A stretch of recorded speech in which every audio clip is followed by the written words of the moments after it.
Buenas tardes a todos. Empezamos esta segunda mesa de comunicaciones en este segundo día, como comentaba ahora Iván, de este Congreso Internacional sobre los motivos visuales del poder y la esfera pública. Estabais comentando y preguntando algunas cuestiones que precisamente son las que Albert y yo habíamos previsto explicaros en este momento. La primera cuestión es que esta primera parte de la sesión en la que los distintos ponentes van a exponer su comunicación, la voy a llevar yo, os voy a ir presentando quiénes son y os voy a explicar de qué van a tratar sus investigaciones que hoy aquí presentan, y después Albert el Duque llevará más la parte dedicada al debate y a recoger un poco todas estas reflexiones que se irán exponiendo a lo largo de esta primera parte de la tarde. Gracias, Iván, por invitarnos y por permitirnos, Albert y a mí, hacer este dueto que nos apetece mucho, la verdad, porque hasta ahora tampoco hemos tenido tantas ocasiones de poder participar en este tipo de actividades juntos, así que gracias por brindar la ocasión. Y gracias de permitirnos también leer y hacernos partícipes de, como digo, estas pequeñas investigaciones que ahora se van a exponer. Am, la dinámica de la sesión la hemos planteado en la misma línea que se planteó ayer, es decir, los ponentes dispondrán de unos 30 minutos aproximadamente para explicar lo que han preparado, y pueden, como decía Iván también, proyectar imágenes o una presentación si la han preparado, lo que sea necesario, no hay ningún problema. Y después, como os avanzaba yo también, pues la idea es que todas las personas que ahora estáis conectadas podáis participar, preguntar, reflexionar, aportar cualquier idea que esté relacionada con los temas que ahora se tratarán. Manuel Garín antes preguntaba, ¿no?, sobre una comunicación en particular y bueno, como ayer ya se explicó también en la sesión de comunicaciones de la tarde, tuvimos que hacer un cambio en el programa, de manera que una de las comunicaciones que estaba prevista para hoy por la tarde se presentó ayer, que fue la de Edurne Larumbe, y una de las comunicaciones de ayer por la tarde pasó a hoy por una cuestión de disponibilidad y logística de las ponentes. Así que en esta sesión primero vamos a escuchar a María José Massanet y a Marga Carnicé con una comunicación que se titula El motivo visual del botellón en los medios, de la bacanal al bodegón. Esta comunicación está grabada porque estas dos ponentes no podían asistir en este momento a la sesión, porque si no me equivoco creo que tenían clase justo a la misma hora, que es algo que también les ocurría ayer. Así que hemos optado por que presenten esta comunicación en formato grabado, pero es un formato muy ágil y yo creo que no habrá ningún problema y que lo podréis seguir muy bien desde donde estáis conectados, ¿vale? La pena es que ni María José Massanet ni Marga Carnice podrán estar en la parte del debate, así que si surgen cuestiones o comentarios, pues supongo que las intentaremos discutir entre los presentes, y ellas siempre pueden recuperar pues cualquiera de estas aportaciones eh, cuando les parezca oportuno, a través de esta grabación que ahora ha puesto en marcha Iván. Después de esta comunicación escucharemos a Juan José Almarza, que ya está conectado, con una ponencia titulada Dentro del estallido social en Plaza Dignidad, el registro no oficial de las protestas en Chile. Y por último daremos paso a Laura Álvarez Trigo, que presentará una comunicación. Laura, no sé si lo vas a hacer en inglés o en español, es indiferente, No, pero no, lo haré en español porque pues como todas las demás están en español también está bien. vale, pero tienes libertad por expresarte en inglés, en español, o sea, en este sentido no hay ningún No, problema. El no hay título problema. lo presentaste con el abstract en inglés, es Manichaean Technology, Visual Motives in Representations of Algorithmic Power, es decir, el poder de los algoritmos, y así la sesión será íntegramente pues en español. Este es el orden que tenemos previsto para esta tarde, y si os parece bien podríamos empezar con esta comunicación que tenemos grabada. Únicamente presentaros a María José Massanet y a Marga Carnicé, Muchos de los que estamos aquí ya las conocemos, pero otros es probable que no. María José Massanet actualmente es profesora del Departamento de Biblioteconomía y Ciencias de la Información y Comunicación Audiovisual de la Universidad de Barcelona, y sus líneas de investigación principales son la alfabetización mediática, adolescencia y juventud, las series de televisión y cuestiones de género. Y Marga Carnicé actualmente también es profesora de este mismo departamento de la Universidad de Barcelona, y en su caso sus áreas de investigación principales son los estudios fílmicos y mediáticos desde una perspectiva de género. Ellas dos pues han preparado esta comunicación que, Albert, creo que tienes ya a punto, y que, como bueno, os podéis imaginar, es de una actualidad candente, ¿no? La cuestión del botellón es un tema del que actualmente se está hablando muchísimo en muchos foros, y por eso creo que será muy interesante escucharlas. Si tenéis cualquier problema técnico o alguna cosa no funciona bien, nos avisáis, pero insisto que creo que el formato funcionará muy bien.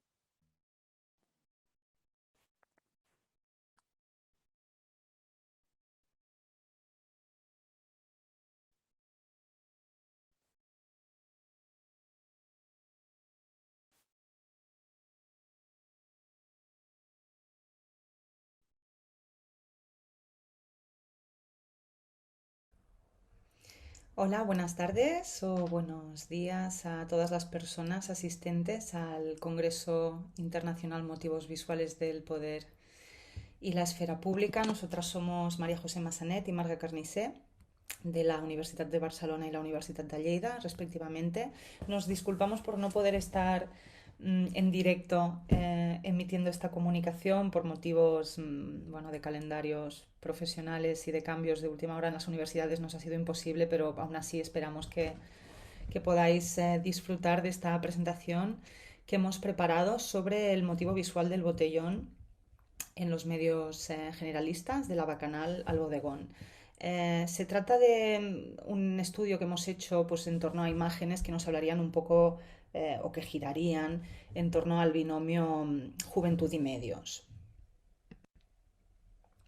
De la construcción de la imagen social de los y las jóvenes participan diferentes actores que intentan hacer público su discurso, pero son los medios de comunicación los que tendrían el capital de la visibilización, en palabras de Queirolo Palmas. Es por ello que analizar las representaciones que hacen los medios sobre la juventud nos ayuda a comprender la construcción de imaginarios sociales que se generan a su alrededor.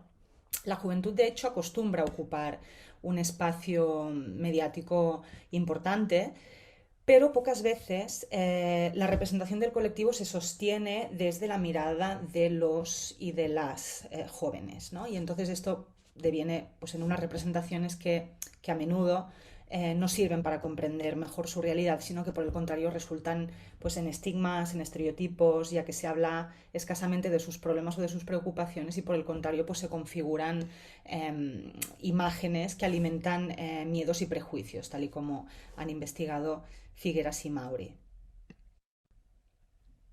Esta situación se ha podido observar durante la crisis de la COVID-19, en la que los medios de comunicación han participado en la construcción de una imagen social de la juventud polémica, ¿no? Ligada a valores como la irresponsabilidad, la insolidaridad y la falta de empatía con la crisis y con sus afectados. Esta imagen de la juventud irresponsable proyectada por los medios durante la pandemia no es nueva, sino que por el contrario es una constante de las últimas décadas, una imagen pues estrechamente vinculada a ciertas actividades y conductas de ocio como las fiestas, el consumo de alcohol y de otras sustancias, que se ven representadas en su conjunto en lo que aquí estudiamos nosotras, que es el motivo visual del botellón. Se trata de un motivo iconográfico a través del cual los medios han representado la esfera pública de las personas jóvenes en numerosas ocasiones, desde los años de la crisis económica del 2008 hasta la actual crisis provocada por la pandemia.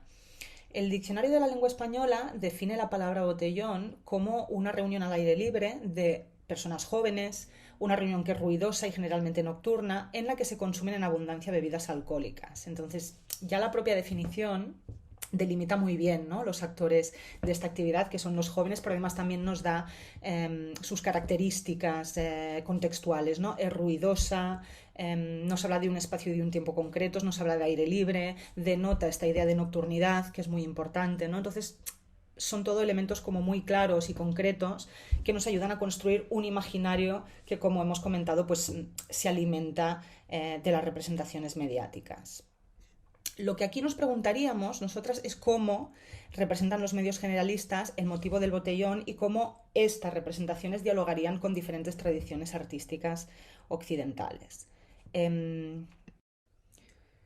Del análisis que hemos hecho se desprenderían entonces 3 imaginarios pictóricos principales ligados a esta representación del botellón, que son la bacanal por un lado, los borrachos y en último lugar el bodegón.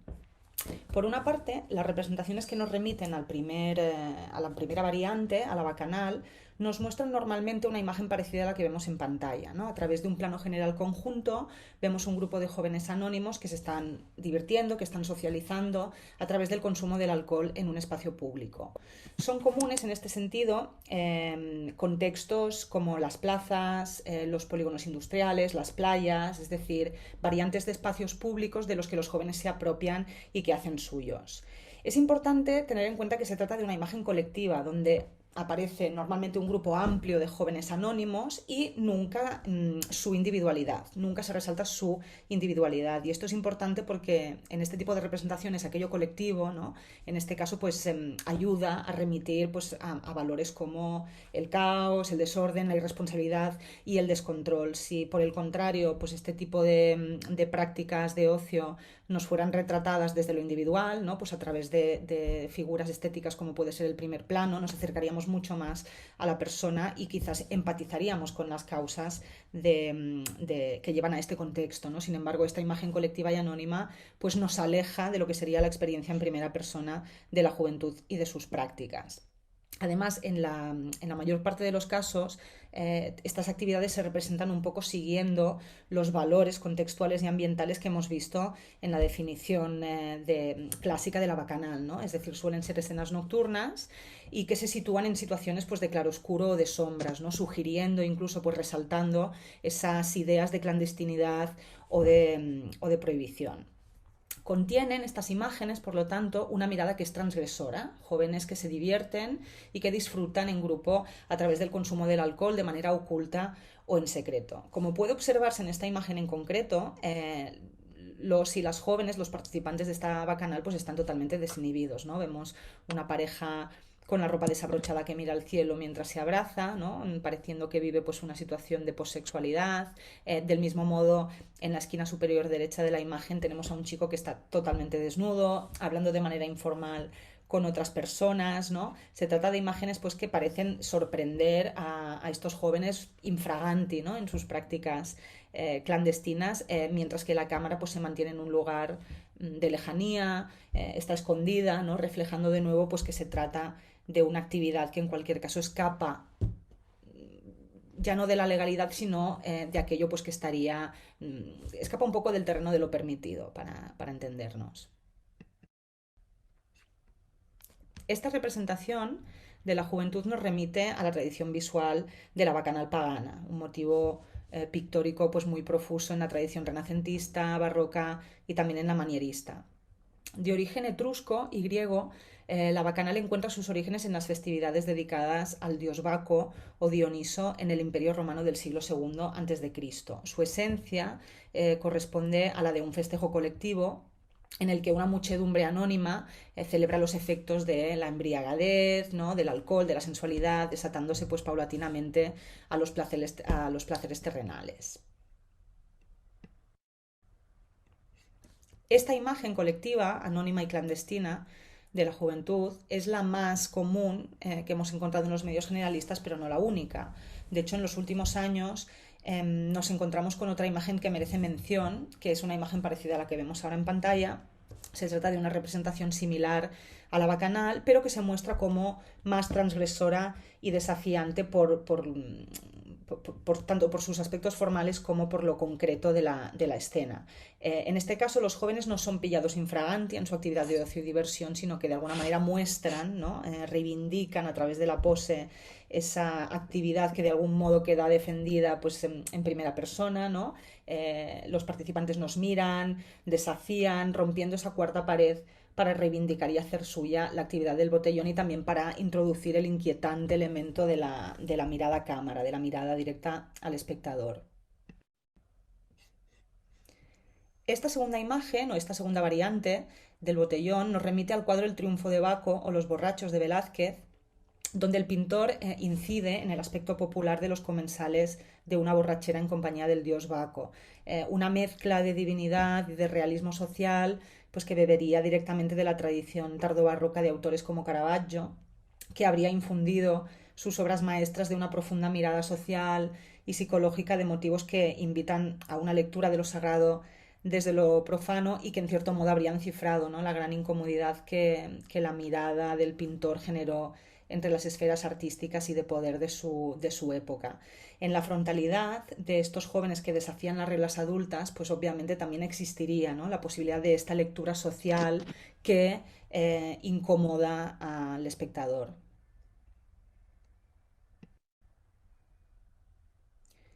La última variante que hemos encontrado del motivo visual en la representación mediática del botellón es la del bodegón. Si en la imagen de la bacanal y sus variantes observábamos el durante de la actividad, aquí lo que observamos es el después, ¿no? Las consecuencias de esta actividad, su huella en la vía pública especialmente, ¿no? En el espacio que todos compartimos. Es por ello que normalmente en el bodegón se representan pues, los restos, los residuos que emergen, ¿no? de estas actividades hedonistas por parte de la juventud y que conectan de una manera u otra, de modo muy eficaz, con estas ideas de la responsabilidad, de la irresponsabilidad, de la poca implicación de los jóvenes con la comunidad y de, bueno, pues de la falta de altruismo de este tipo de prácticas en situaciones especialmente de crisis o de contención de las prácticas sociales.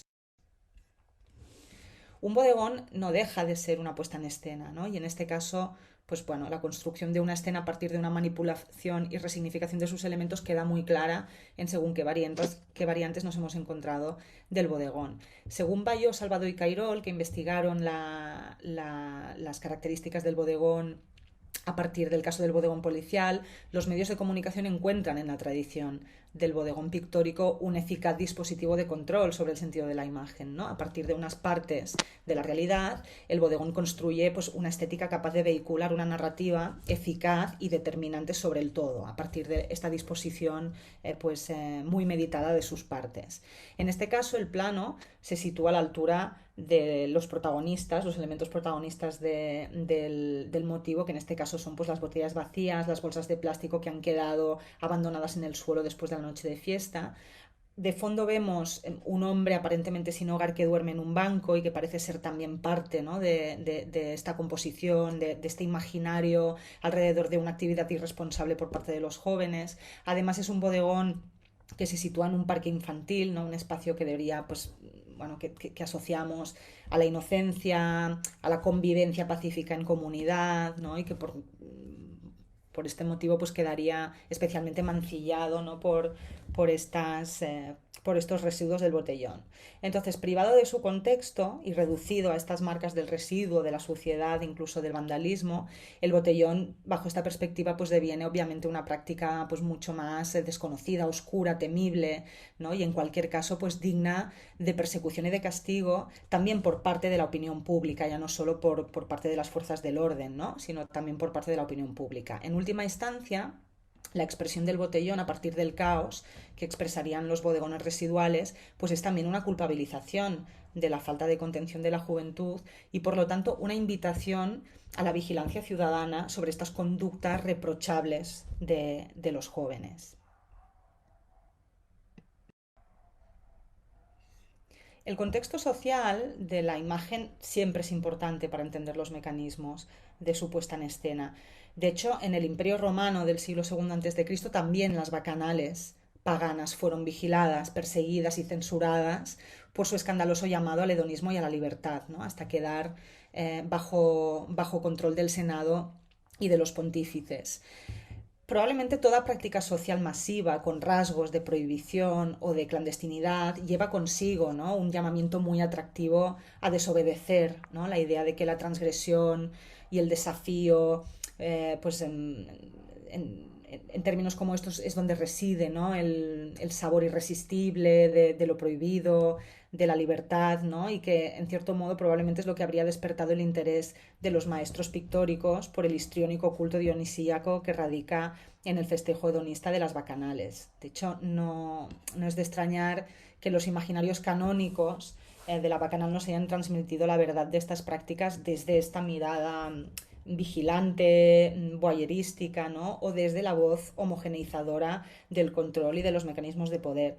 Apenas se tienen testigos historiográficos de lo que ocurría verdaderamente, ¿no?, en las bacanales antiguas, testigos en primera persona, del mismo modo que la clandestinidad del botellón aparta del foco mediático la voz y el testigo de las personas protagonistas que podrían complementar esta imagen canónica del botellón contemporáneo o de la bacanal contemporánea con la experiencia individual. En este punto del análisis y encaminándonos ya hacia las conclusiones, nos preguntamos sobre la posibilidad de una lectura política de todo esto, ¿no? Es decir, el discurso que se podía desprender de esta relación entre las distintas representaciones que hemos encontrado del botellón.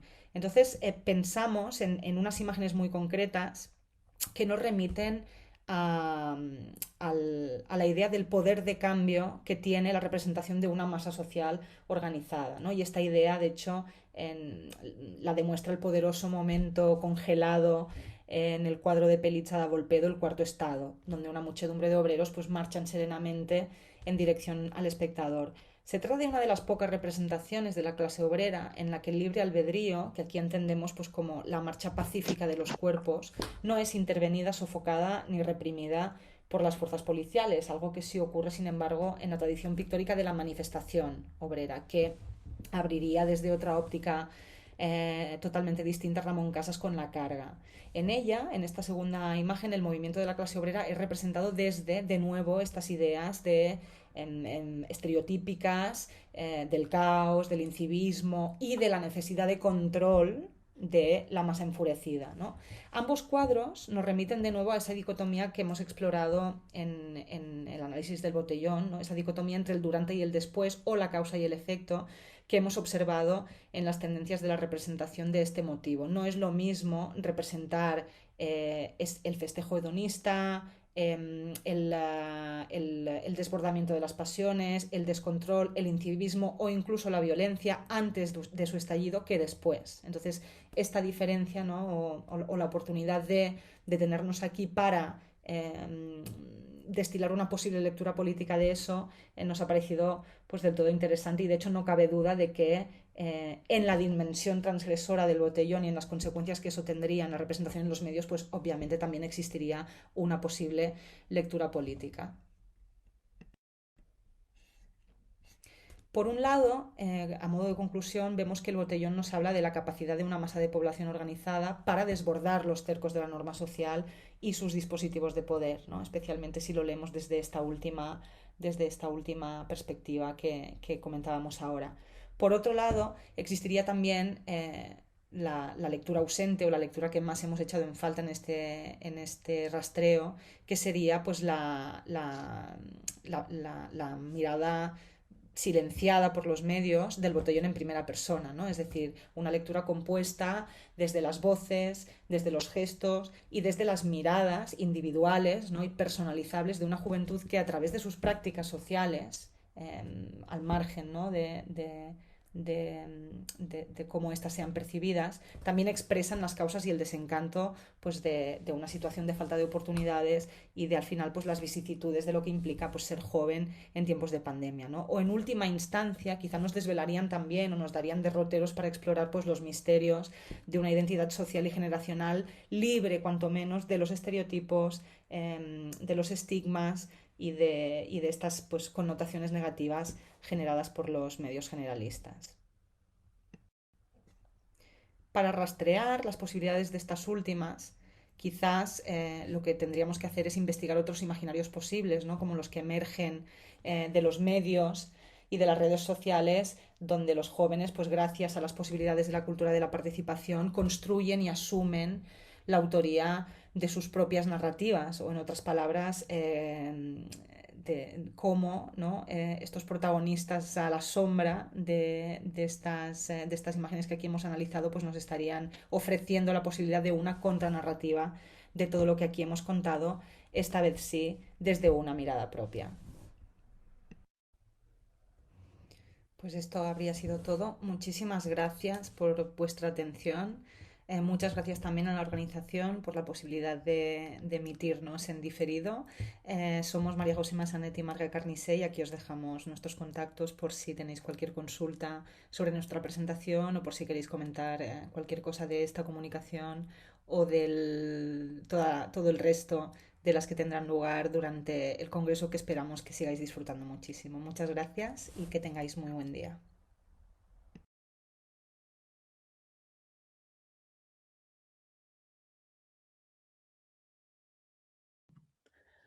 Muy bien, pues hasta aquí esta comunicación, que veréis que tiene muchos puntos de contacto con la siguiente comunicación que vamos a escuchar ahora, porque Marga aquí nos estaba hablando del poder de cambio, ¿no? De esta masa social organizada, de la posibilidad de una contranarrativa, de lo que muestran y silencian los medios, etcétera, etcétera.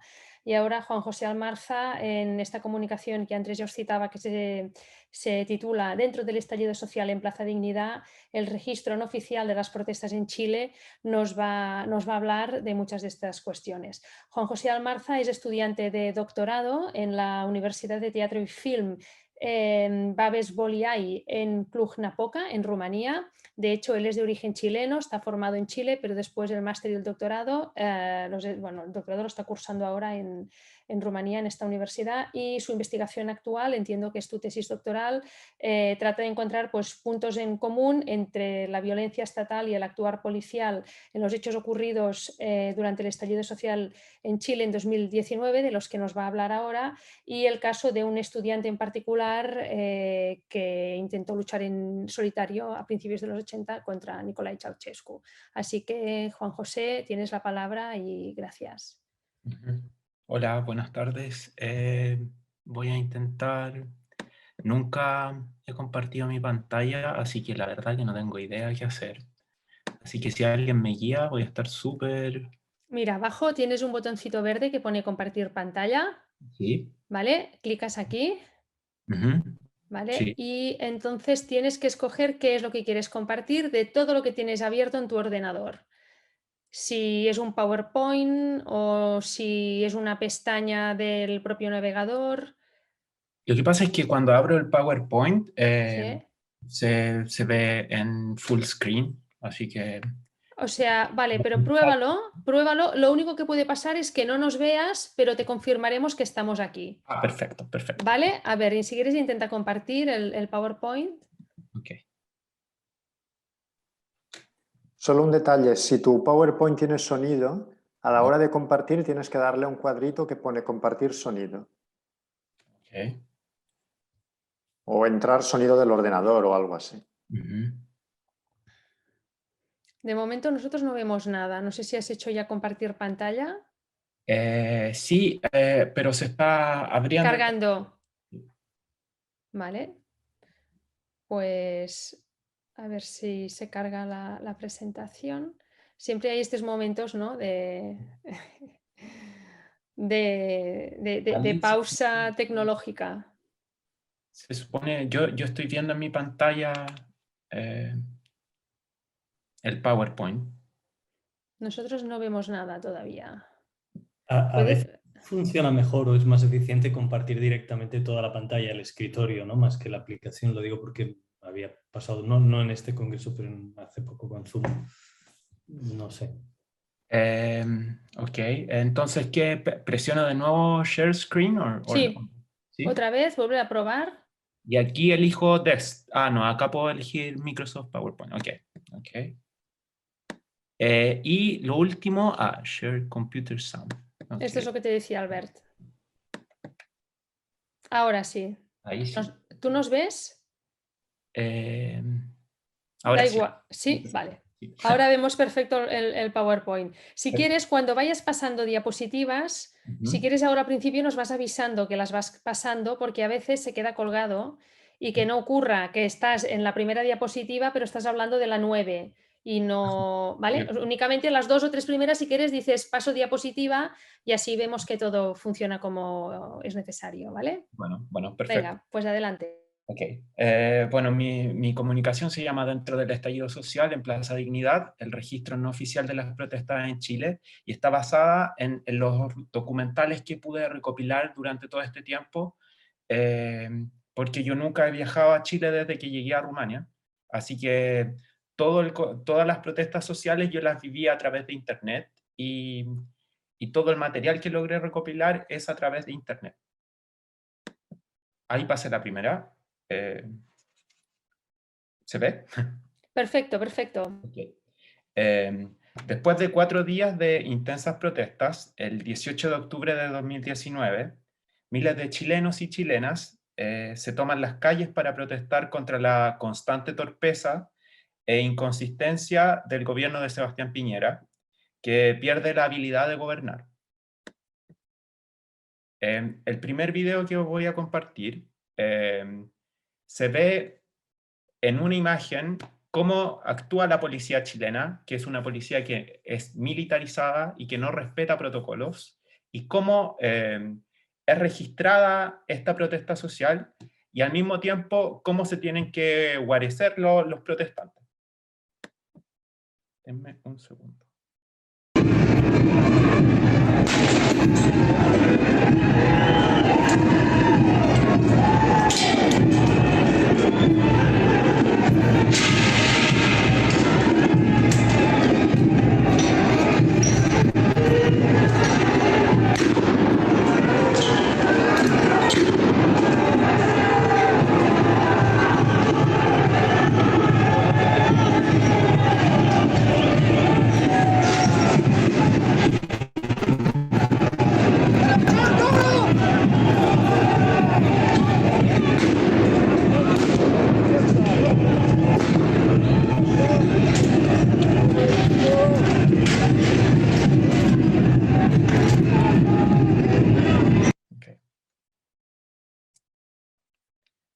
Escogí estas fotos porque me parecieron que eran bastante similares a las fotos que escogieron para presentar esta conferencia. La foto de la conferencia es en Francia, pero en este minuto, bueno, no tanto ahora por la situación del COVID, pero hubo un minuto en que en Francia se vivían cosas bastante similares a Chile, y eso ha sido una de las cosas que he descubierto durante todo este tiempo. Y esta otra foto es de una estudiante que está bloqueando el acceso a su colegio, y normalmente así se bloquean los colegios cuando los estudiantes toman el control del edificio, en este caso es un colegio secundario. Uno de los aspectos interesantes de las protestas en Chile es que son los secundarios, los estudiantes secundarios, los que son los que primero reaccionan.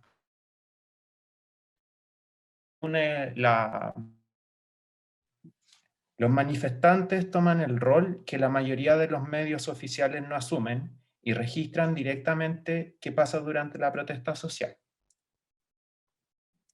En esta imagen se ve una cámara subjetiva y se ve cuál es el actuar de la policía chilena.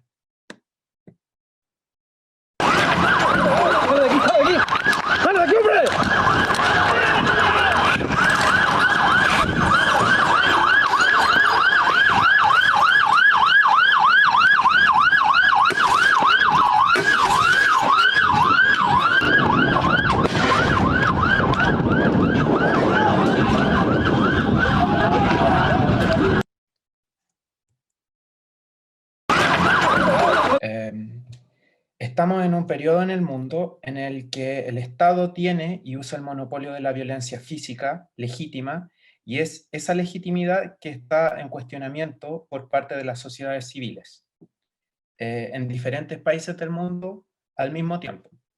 Eso era lo que mencionaba en en una de las cosas que me he logrado dar cuenta es que en Francia y en Chile la discusión es bastante similar sobre el rol que está cumpliendo la policía al momento de tratar de controlar las protestas.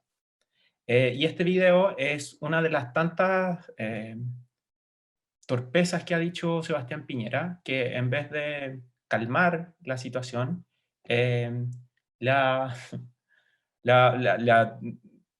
simplemente le ha arrojado más benzina. Quiero hablarle a todos mis compatriotas que hoy día están recogidos en sus casas. Estamos en guerra. Estamos en guerra. Que estamos en una guerra, que no ha terminado la guerra. Shortly thereafter, the state of emergency is expanded to other regions in Chile.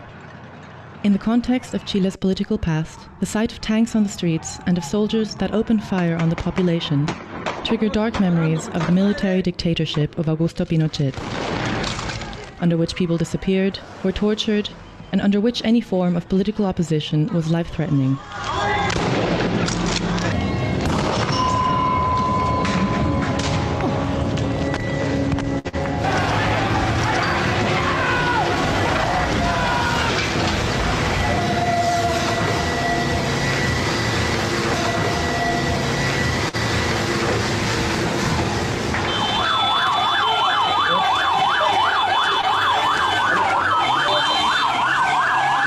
Civiles que van caminando por la calle y que son apaleados por la policía. Eso fue unos días después de las protestas del 18 de octubre. Hubo una semana que fue muy complicada y que, bueno, la policía estaba fuera de control. Aparentemente, los valores comunes que sirven como base al establecimiento del poder se pierden cuando permitimos una economía que falla al cumplir principios básicos de humanidad. Y eso es un problema ético y político al mismo tiempo. Cuando nuestro derecho a la seguridad y el bienestar no es respetado, el contrato social, como diría Rousseau, pierde validez. Así que nos podemos preguntar legítimamente, ¿tiene el Estado el derecho de continuar ejerciendo el monopolio de la violencia? Bueno, aquí prefiero no decir nada porque es reforzar la idea que estoy presentando en esta comunicación.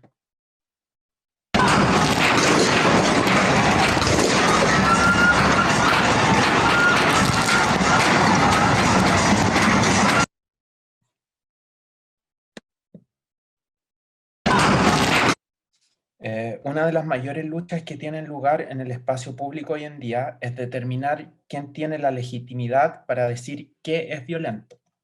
Existen dos bandos enfrentados, los manifestantes y las autoridades, que intentan probar quién tiene las mayores posibilidades mediáticas, quién es el primero en generar un golpe mediático y quién tiene la legitimidad de estatus para decir esto es violento y no discutir los métodos utilizados para mantener el orden o mencionar que la violencia algunas veces es recíproca.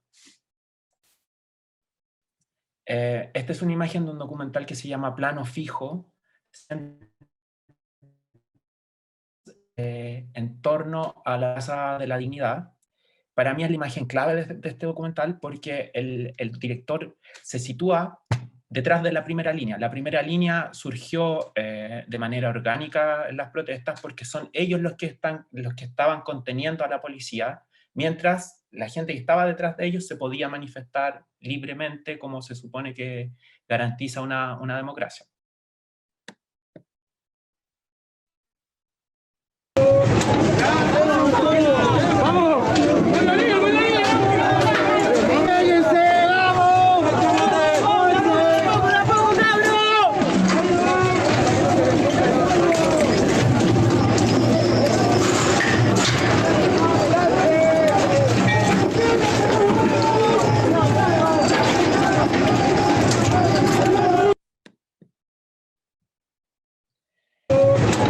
El poder es algo difícil de percibir en la vida cotidiana.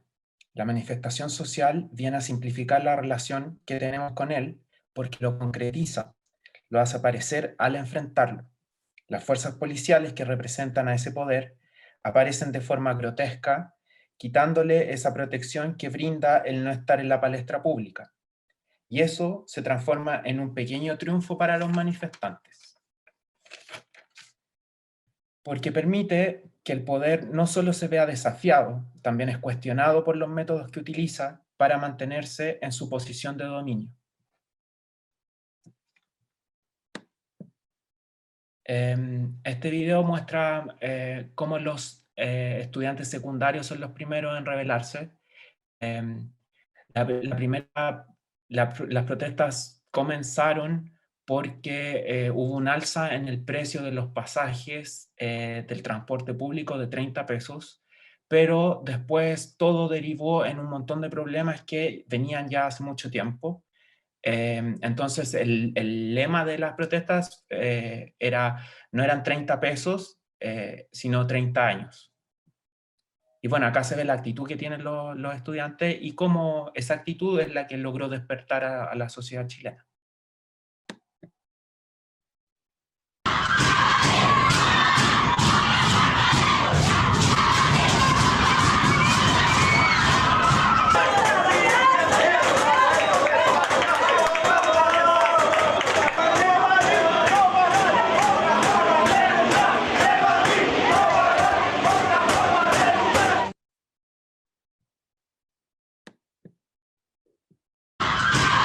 El uso de imágenes grabadas con teléfonos móviles permite contrarrestar la versión de la policía y los medios. Eso significa un vuelco en la simetría que conocíamos hasta ahora. Y significa algo fundamental en un sistema que quiere considerarse democrático. Todos los documentales presentados aquí poseen imágenes grabadas con teléfonos celulares. Como por ejemplo esta.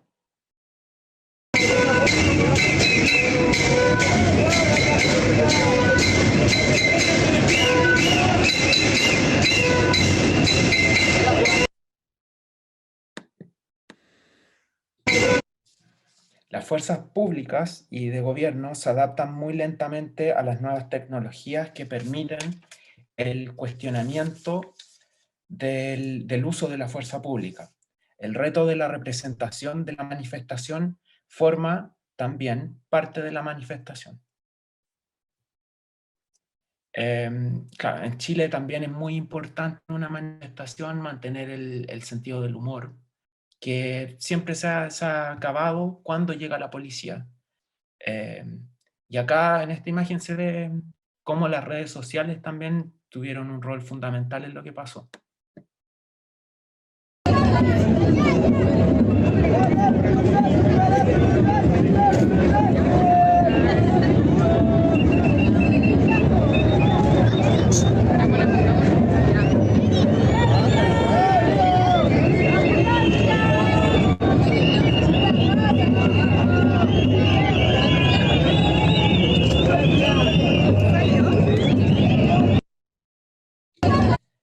Parece más evidente el hecho que entendimos la importancia de las imágenes y del espectáculo del contenido que hacemos visible, al mismo tiempo que lo hacemos.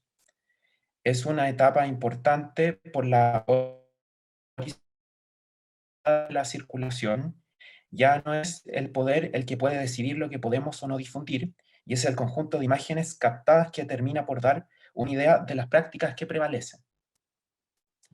En este video, 3 jóvenes explican cuál es la importancia que tuvo en la protesta social el rol de las redes sociales. La verdad que los dejo que los escuchen. Creo que sería caer raja nuestra parte negarlo así de alguna forma, considerando que nosotros nacemos de las redes sociales como grupo. Sí. Y que de hecho ya algo que hemos comentado, que a nosotros nos tocó pasar de hacer memes a estar dirigiendo convocatorias políticas. Claro. Así que... Sí, y bueno, algo que también comentamos en el podcast era como el rol de las historias de Instagram que tenían en estos momentos como contrainformación, como la página de Onda Antifascista empezó a convertirse en una especie de híbrido entre meme, pero también entre crítica política, entre levantamiento de información. Incluso las historias de Instagram creo que en estos momentos están cumpliendo un rol mucho más importante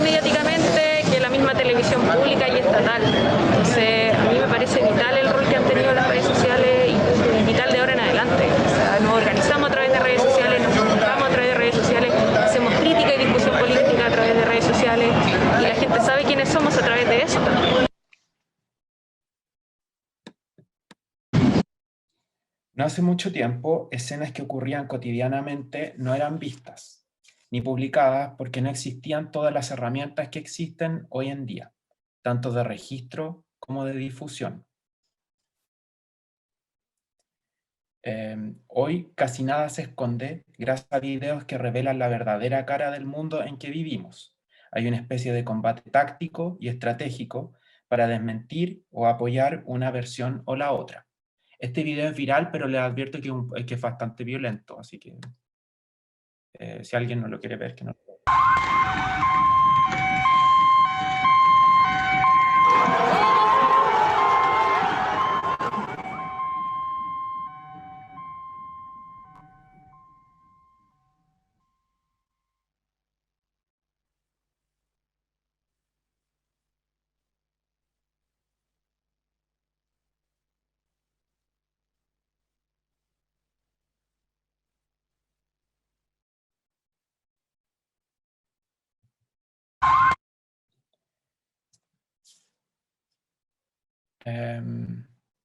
Bueno, esto refuerza lo que estaba diciendo. Lo que pasó con ese video es que yo sé que hasta el día de hoy, como la policía está reforzada por el sistema judicial, esa persona hasta el día de hoy no ha obtenido ningún avance en su caso, pero está vivo.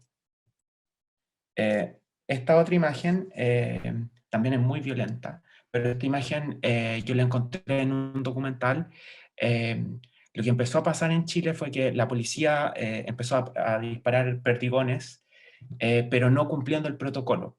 Y se supone que uno de los protocolos es no disparar en esta área, en el área de los ojos y de la cabeza principalmente.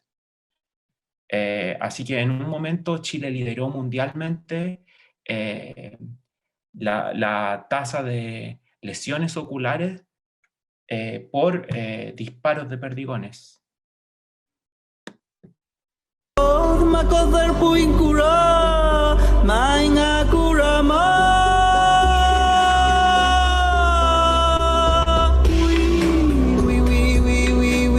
Y probablemente esa persona perdió el ojo.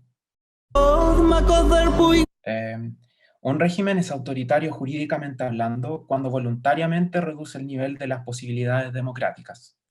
Los regímenes en ciertos países están utilizando métodos que afectan su propia imagen democrática, y eso es bastante preocupante.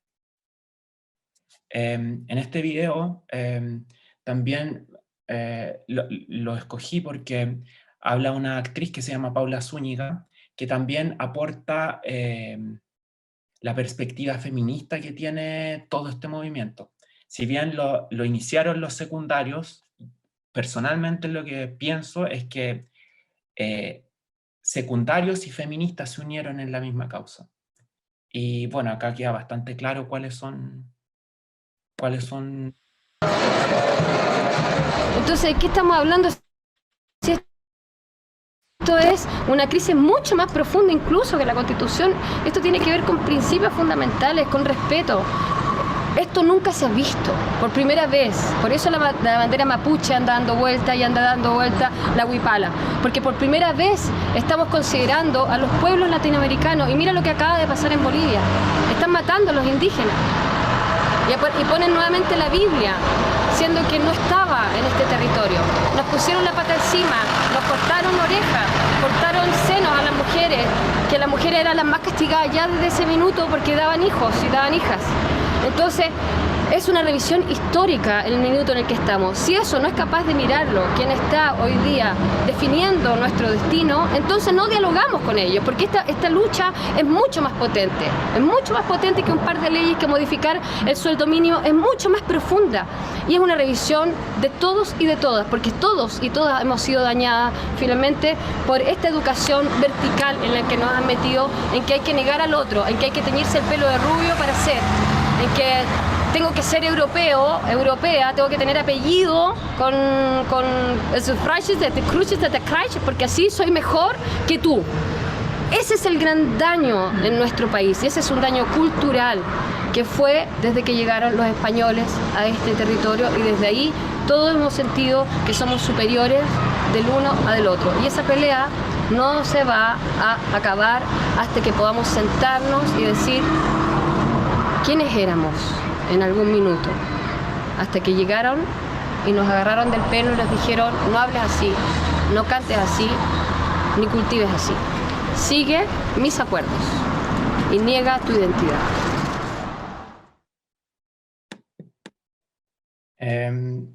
A mí me gustaría terminar con una pregunta, que es la siguiente. ¿Serán las democracias del futuro reemplazadas por regímenes preventivos donde el orden público es un bien sagrado? Lo último es, reforzando de nuevo algunas de las cosas que dice Piñera, es el final de este documental que se llama Plano Fijo, y a mí me gusta mucho el compilado que hizo el director, porque somos capaces de entender por qué el pueblo chileno explotó en especial contra el gobierno de Sebastián Piñera, porque ya no dábamos más con ciertas cosas que dice. El senador Pinochet y su familia están viviendo tiempos difíciles en Londres en estos momentos, y por eso merecen toda nuestra solidaridad.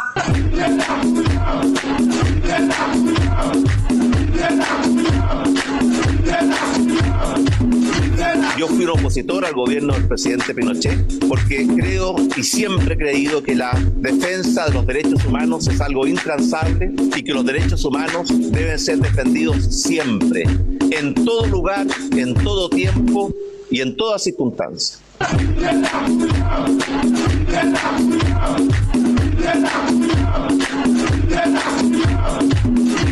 Yo me pregunto, ¿cómo puede ser un presidente tan ambicioso, tan insensible, que está dispuesto a causar ese grado de dolor y sufrimiento a su propio pueblo? En el último diálogo él hablaba sobre Nicolás Maduro, para que logren entender un poco el contexto.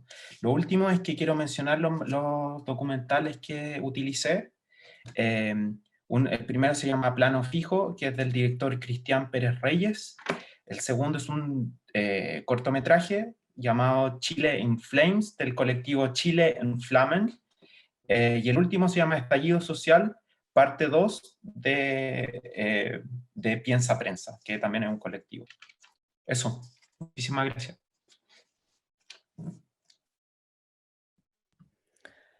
Pues Juan José, muchas gracias por tu comunicación, y vamos ahora con la tercera y última comunicación de esta mesa, que, como os decía al principio, por si alguien se ha incorporado ahora hace poco, es de Laura Álvarez Trigo y se titula Manichaean Technology, Visual Motives in Representations of Algorithmic Power.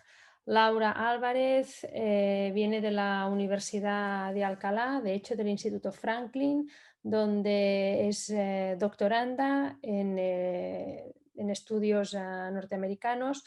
Tiene un máster en literatura inglesa contemporánea y moderna y un máster en teaching dedicado específicamente al inglés.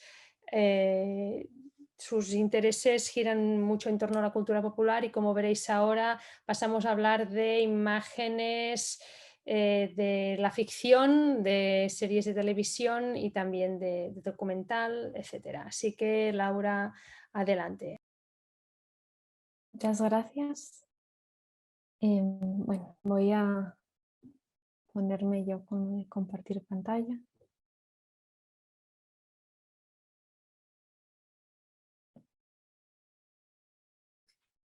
¿Se ve bien? Sí, sin problema. Perfecto, sí. Pues sí, bueno, como decías, esta presentación va a ser un poco diferente a las demás de esta mesa, porque me centro pues un poco en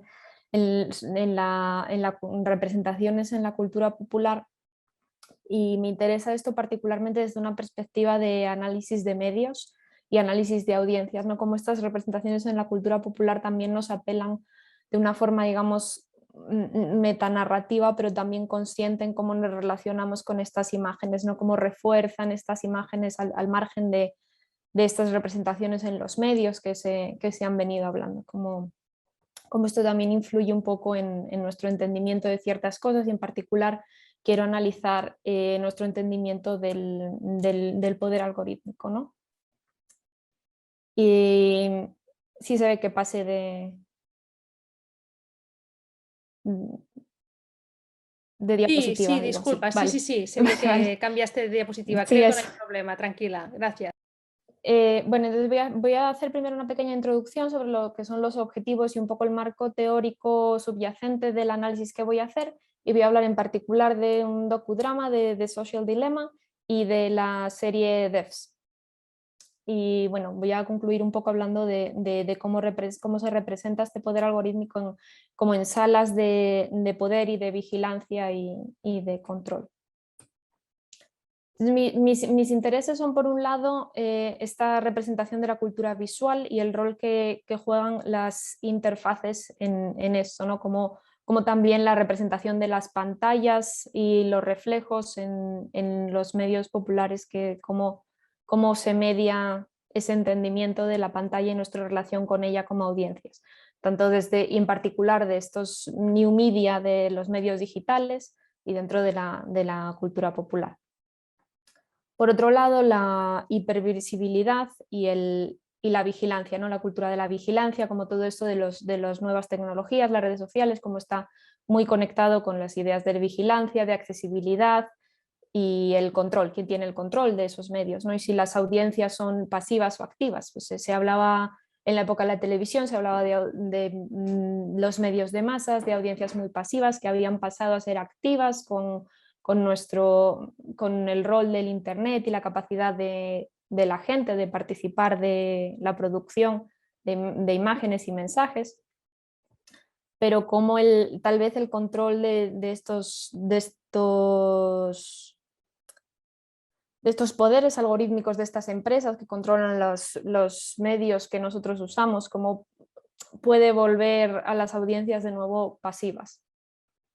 Y finalmente, pues las preguntas que quiero enfocar serían, por un lado, de dónde viene el imaginario colectivo que usan estos medios populares, estas películas o series, para representar dónde se situaría este algoritmo o la gente que controla ese algoritmo, cuál es el motivo visual detrás de eso, y por otro lado lo que venía comentando de cómo las audiencias cómo las audiencias se relacionan con ello y qué rol tiene esto en la esfera pública, ¿no? Brevemente, como lo que decía el marco teórico subyacente, por un lado, me interesa tener en cuenta el libro de The Age of Surveillance Capitalism de Shoshana Zuboff, porque articula mucho el pensamiento que representa el docudrama de Social Dilemma. Ella sale en este documental y, bueno, básicamente la idea detrás de esta idea del capitalismo de vigilancia es cómo modifica en esta idea de capitalismo mediado por los social media es los datos personales, los datos privados de las personas, ¿no? Es lo que se está comodificando en esa relación de poder. Por otro lado, Ito Stergiel es también un marco teórico que tengo mucho en cuenta en la identificación con la imagen y especialmente en esa relación del sujeto y la imagen como objeto, o el objeto-imagen, ¿no? Que si ser sujeto puede ser algo bueno, pero también como la relación con la imagen objeto puede ser una forma de representar, que ese objeto es una forma en la que nos representamos, ¿no? en los social media, esa representación como objeto imagen de nosotros mismos. Y finalmente la cultura visual en lo digital y las audiencias, cómo interactuamos con esas imágenes, ¿no? Y ahí tengo en cuenta un libro llamado Cultura Visual de Sergio Martínez Luna, que me parece muy interesante, que se basa mucho en ideas de Rancière y también de Deleuze, y cómo habla de la imagen y el tiempo y las implicaciones políticas de esta relación con la imagen digital.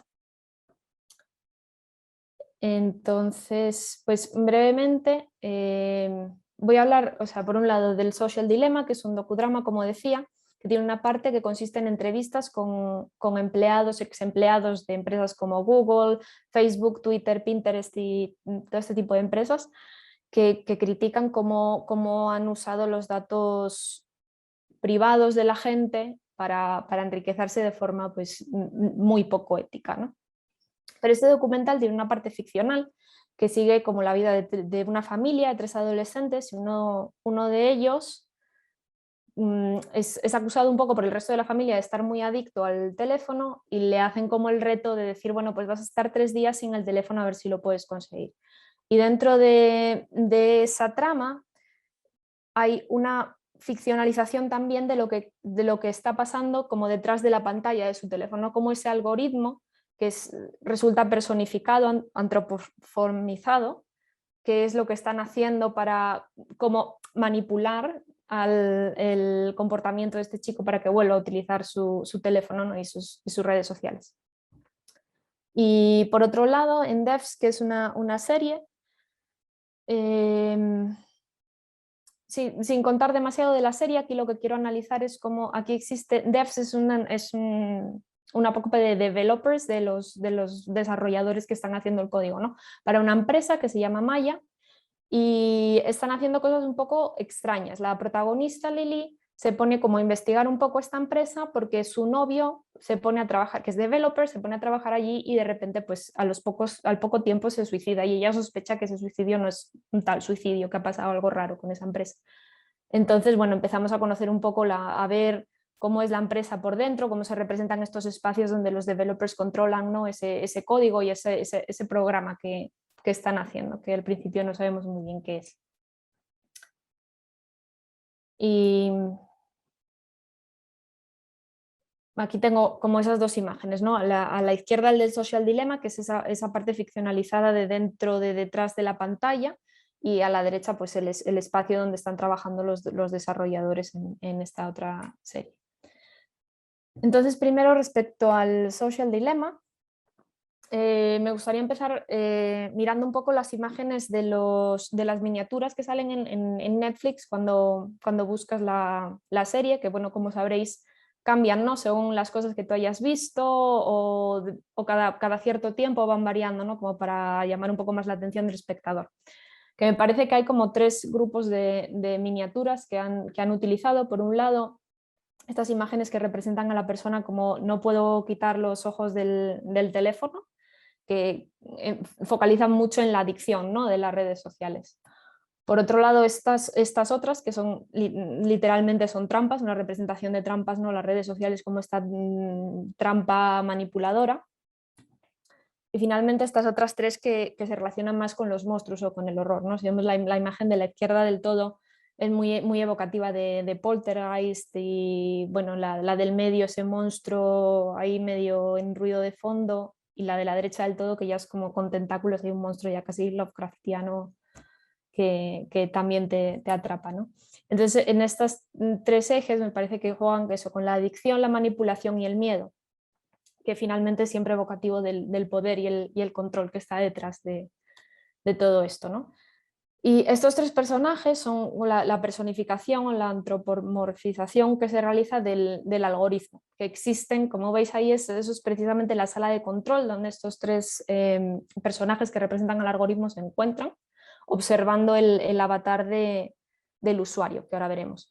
Entonces, bueno, estos 3 representan como 3 partes del algoritmo, que son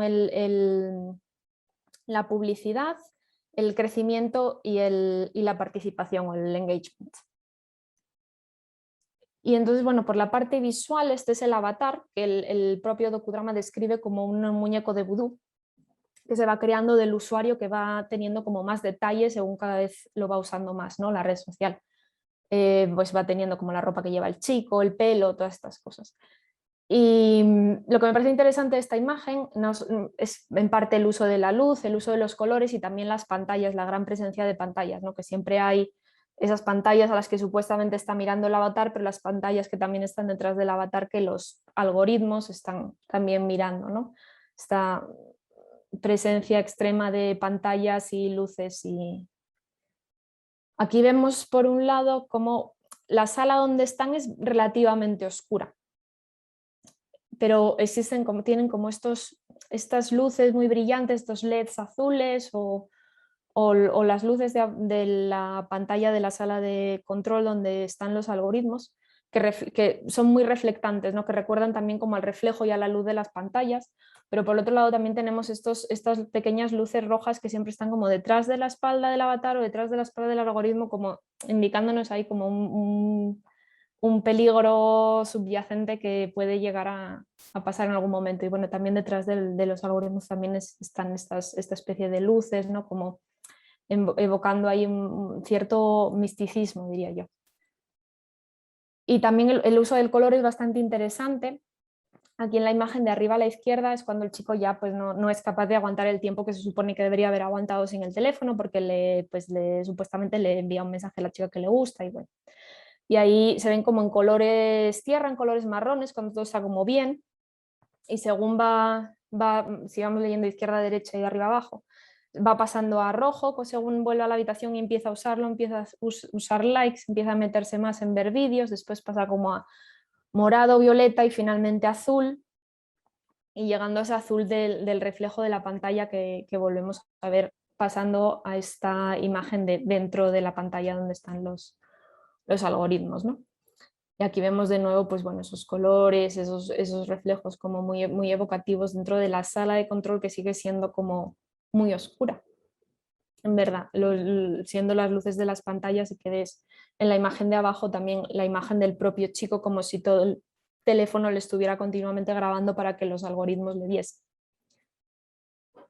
Y finalmente, la parte ficcional del documental termina cuando el algoritmo, las tres personificaciones del algoritmo se fusionan en esta persona que vemos a la derecha y el avatar o el muñeco de vudú del chico se vuelve como el chico mismo, como se transforma en el objeto avatar que se puede confrontar con esta inteligencia artificial personificada de esta forma en un espacio que se vuelve mucho más iluminado de lo que estaba en esa sala de control, de lo que estaba hasta ese momento. Hay mucha luz que viene, si vemos detrás de la personificación del algoritmo. Me parece un final muy interesante, ¿no? De como confrontación con el algoritmo cuando tu yo se vuelve realmente ese avatar que estaba dentro de la pantalla y confronta al algoritmo de esta forma como bastante interesante, ¿no?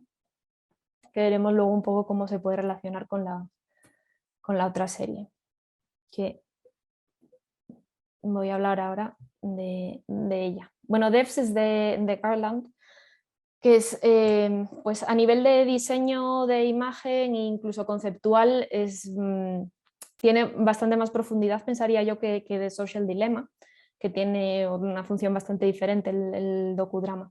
Entonces aquí la imagen, la luz son cosas mucho más controladas, tienen un lenguaje cinematográfico mucho más curado. Algo muy importante de esta serie es que usa mucho el color dorado.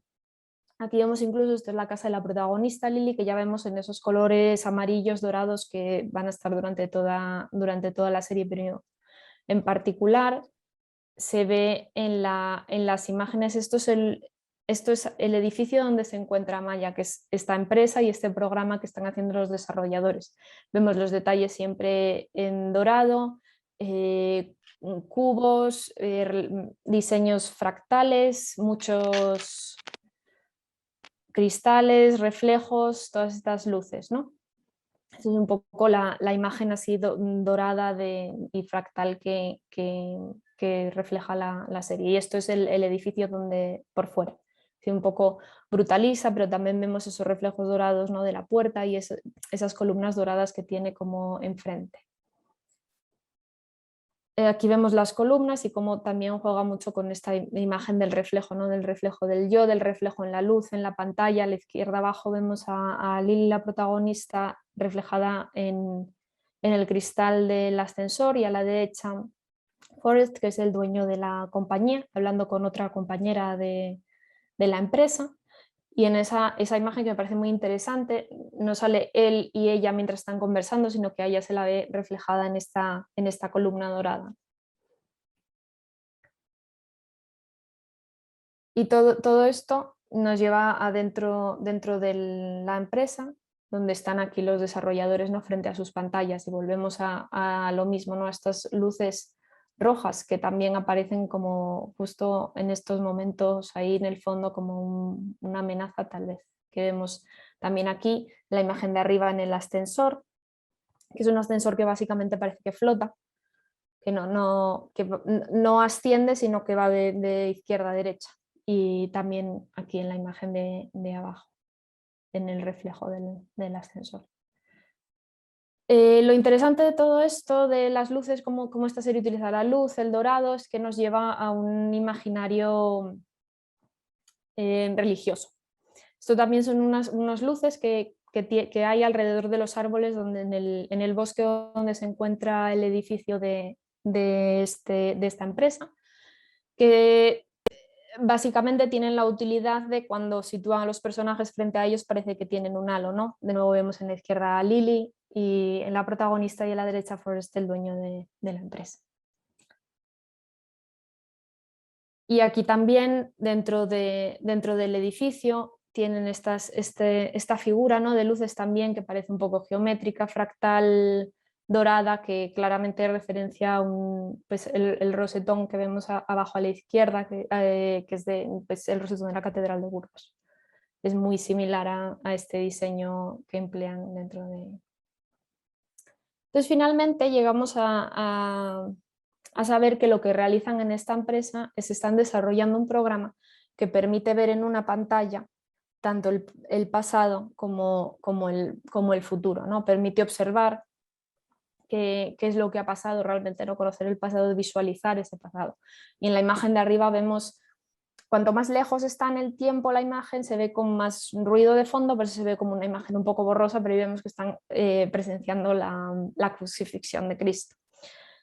Y la propia serie nos lleva siempre a estas referencias. A la izquierda abajo vemos el Devs, que es el intro de la serie, de toda la serie a lo largo de todos los capítulos, y a la derecha abajo Deus, que es como el outro del último episodio, ¿no? Es como la conclusión de la serie, que vuelve a realizar el mismo diseño de la intro, pero en vez de decir Devs, Deus.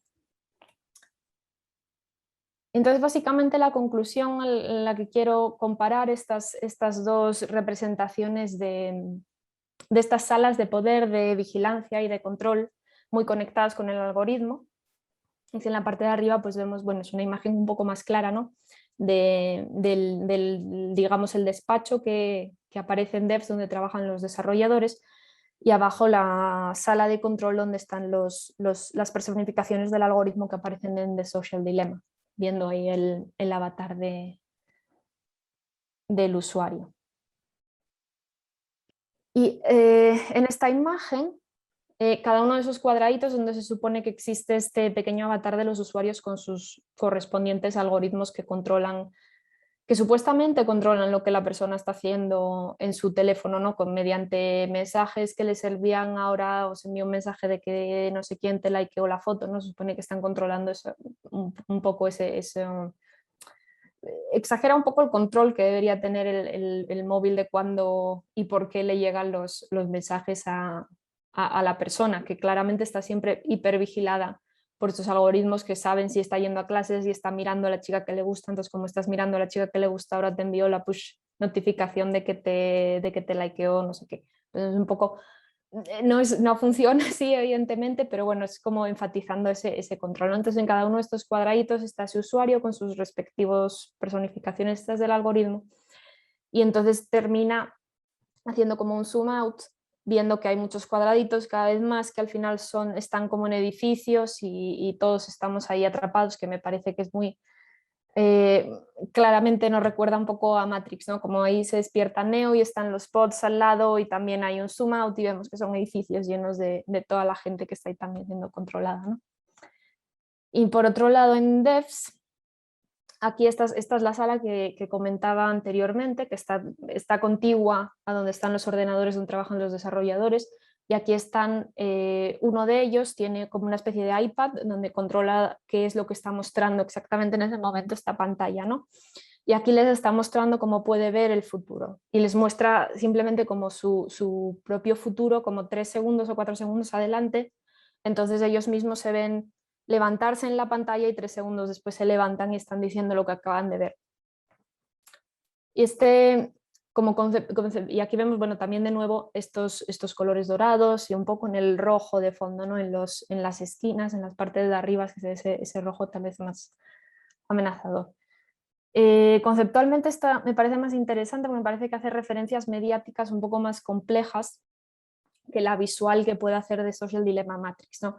Y aquí me parece que recuerda por un lado a un episodio de Twilight Zone que se llama What's in the Box, que es un episodio en el que el protagonista se ve a sí mismo, el futuro en su televisor. Pues aparece una figura de un trickster, digamos, que le repara el televisor y entonces en vez de ver el canal normal, él está viendo su futuro, pues bastante más adelante, no sé, digamos unas horas, ¿no? Y él en el televisor ve cómo defenestra a su mujer.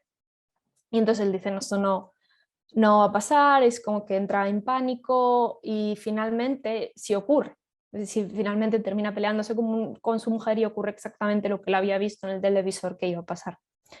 Y también me parece una referencia interesante a tener en cuenta de esta idea de cómo aparecen las pantallas y el futuro y el control y la vigilancia. Es un episodio de The Outer Limits que se llama OBIT. OBIT son las siglas de Overbound Individual Teletracer, como un teletracker individual que lo que hace, en este episodio lo que ocurre es que ahí sí están como una especie de sala de control también donde hay militares, que es también una referencia importante, ¿no? Esta idea de los militares y el Estado en estas salas de control. Y aquí lo que pasa, el hombre que vemos sentado frente a los mandos, controlando como este ordenador, es un extraterrestre disfrazado que quiere venir como pues a controlar el planeta y a ver toda la gente, ¿no? Y entonces este ordenador lo que le permite hacer es ver a cualquier persona en cualquier momento. En un momento dado, él introduce un código en el ordenador y puede observar a esa persona en la pared ahí en la pantalla que tiene delante, ¿no? Entonces me parece que Devs en este aspecto mezcla un poco estas dos referencias, ¿no? Este miedo a ser vigilado continuamente, pero también como la capacidad de ver el futuro y el pasado, cómo se relaciona eso también con la parte religiosa, digamos, de la ausencia de elección, de no hay libre albedrío porque ya está todo determinado, ¿no? Que finalmente se conecta con cómo el algoritmo se representa como algo que nos controla, que todo está determinado por la hipervigilancia. Terminamos sin pues no teniendo elección frente a estas cosas, ¿no? Entonces, finalmente, un poco como conclusión, hay un momento en The Social Dilemma que muestran esta cita de Arthur Clarke. Es como cualquier tecnología lo suficientemente avanzada es indistinguible de la magia. Y en Devs hay un momento que cuando Lily ya sabe qué está pasando con este programa, que pueden ver el futuro, el pasado, que confronta a Forrest, al dueño de la empresa, y le dice esto es lo que pasa con los mesías, que son falsos profetas. Me parece que a pesar de ser muy diferentes, de una calidad muy diferente, de géneros muy diferentes, me parece que ambos recurren como a una conexión con el algoritmo bastante similar, una un poco más desde la magia y el misticismo, y otro pero también desde el misticismo religioso. Como estas salas de poder no solo están conectadas un poco con cómo antiguamente se podría, bueno, antiguamente, como en el pasado reciente, podríamos representar estas salas de poder a través del poder del Estado, del poder militar, y ahora eso ha sido como reemplazado por el poder de las empresas tecnológicas, de cómo vemos el algoritmo como algo medio desconocido, como un poder también casi autoritario, que se basa en ese poder de vigilancia, ¿no? Y de capacidad de uso y de entendimiento de algo que entendemos como un poder casi místico, mágico o religioso incluso.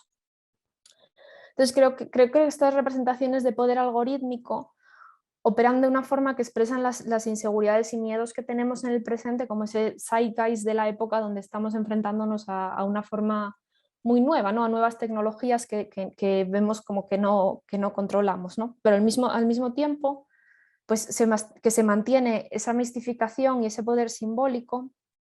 Creo que lo interesante no es por qué porque vemos algo perturbador o algo místico en la personificación del algoritmo, sino por qué personificamos eso en el algoritmo y qué nos dice eso de las nuevas tecnologías y de nuestra relación con ellas como audiencias.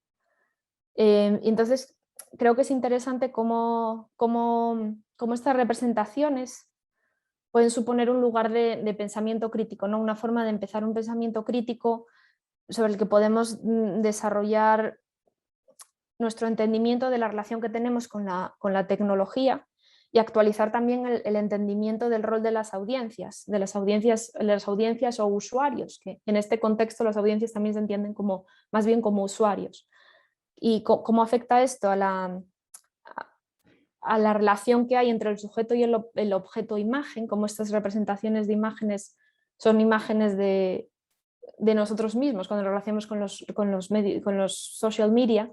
Jugamos mucho con nuestra propia imagen también, ¿no? Y entonces cómo afecta esto a la esfera pública y cómo nos posiciona como espectadores, pero también como sujetos políticos, ¿no? Que entienden estas empresas tecnológicas como una especie de overlord maligno del señor, como el Estado, ¿no? El Estado maligno panóptico que nos controla y nos vigila, como se ha redibujado en estas empresas y estos algoritmos que antes que acercarnos a ellos, la representación que se hace en la cultura popular de ellos, más que un acercamiento, un mayor entendimiento, me parece que ha tendido, ambas producciones son del 20, me parece que ha tendido a esta representación un poco desde el miedo, ¿no? Desde lo mágico y lo místico, y esto me parece muy interesante. Y ese sería pues el final de mi presentación y muchas gracias.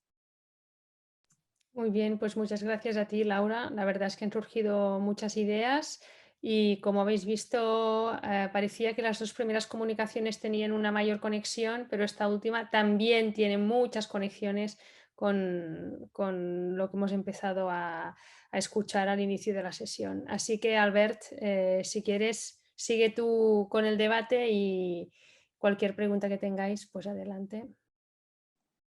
Bien, muchas gracias, Gloria, y enhorabuena a las 4 personas que habéis presentado. Realmente han sido 3 comunicaciones muy, muy interesantes y, como dice Gloria, tienen puntos en común más allá de lo evidente. Yo tengo muchas preguntas, pero creo que es mejor abrirlo directamente para que todo el mundo participe. Creo que hay muchas cuestiones a hablar sobre representación de lo individual y lo colectivo, sobre la cuestión de la personificación, ¿no? Eso tal vez sería algo que estaría en las 3, ¿no? Sobre cómo se personifica algo, difícil de asir según cómo, algo que forma parte de lo colectivo, que forma parte incluso de lo abstracto, como sería en el caso del algoritmo, y cómo eso toma o no toma una determinada figura. Hay muchas cosas que hablar, así que yo creo que abrimos al debate. Tampoco somos mucha gente, pero creo que mejor usemos la técnica de levantar la mano y aquí vamos, yo iré pues dando la palabra. Y si nadie dice nada, pues yo abriré yo el fuego.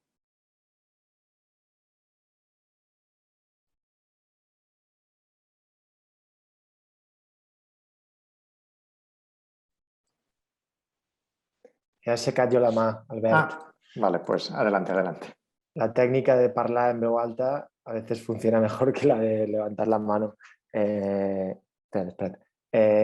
No, bueno, tengo una pregunta, disculpad, pero es que están mis hijos por aquí, se han colado en el plano, pero no, básicamente mi pregunta era,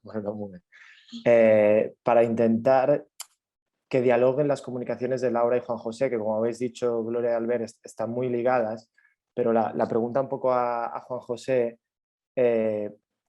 sería cómo ves, digamos, los mecanismos de poder ligados al algoritmo que hay en las redes sociales. Es decir, las empresas a las que pertenecen, ¿no? Las redes sociales que se utilizan, como bien tú has señalado, ¿no? De forma necesaria, ¿no? Y fértil como para contestar gestos dictatoriales, bueno, y acciones policiales, ¿no? Que nos has mostrado. si ves que tiene alguna relación, o tú, Laura, ¿no? El hecho de que esas redes sociales, la información y los vídeos... Esto es un boicot, ¿no? Manuela, un segundo. Disculpad, de verdad. Es decir, que si el hecho de que las mismas empresas procedan de países que son los que habían sometido, ¿no? O se habían encargado de que el régimen de Pinochet y otros regímenes dictatoriales en Latinoamérica funcionaran, concretamente del norte del continente, si esas mismas empresas, ¿no?